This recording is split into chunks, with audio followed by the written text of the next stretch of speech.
was your reaction? You were mentioned in part of it. Some of the things that you were mentioned, a drug and alcohol abuser, and the whole thing with the dirty clothes. Talk a little bit about, your take on things. And what was your reaction, I guess, first to this? Well, my first reaction was shock. I was in utter disbelief. A lot of lies.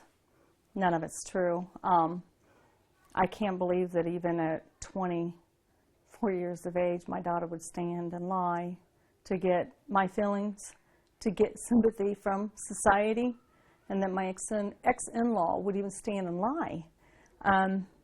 If you want to speak the truth. Don't lie on me. None of it's true. It holds no truth. And that's got me very, very upset. Why do you think she would do that? To get sympathy from society, I believe. Now, talk a little bit about your relationship with Rebekah. Well, my relationship with Rebekah has been very strained, very distant through the years growing up.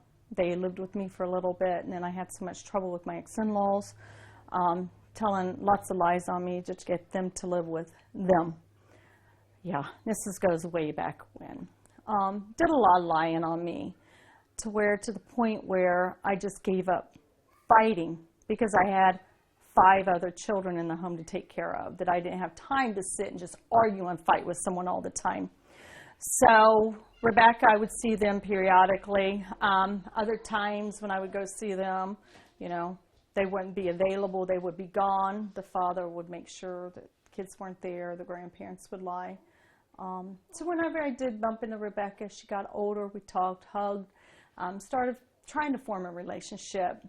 And then when Kinsley was born, which I have a picture on here, that I went and seen Kinsley when I was holding her in Rebekah's home, and we're trying to build from there. But as things began to progress, if Rebekah didn't like something, Rebekah cut me out of her life.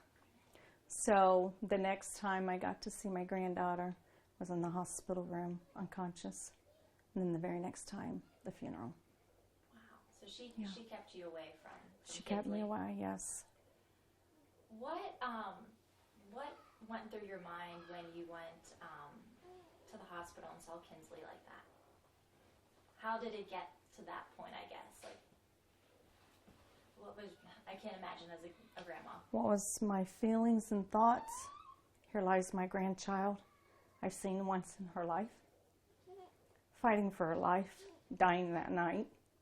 And when I got to go into the actual room to see her, she had just passed away.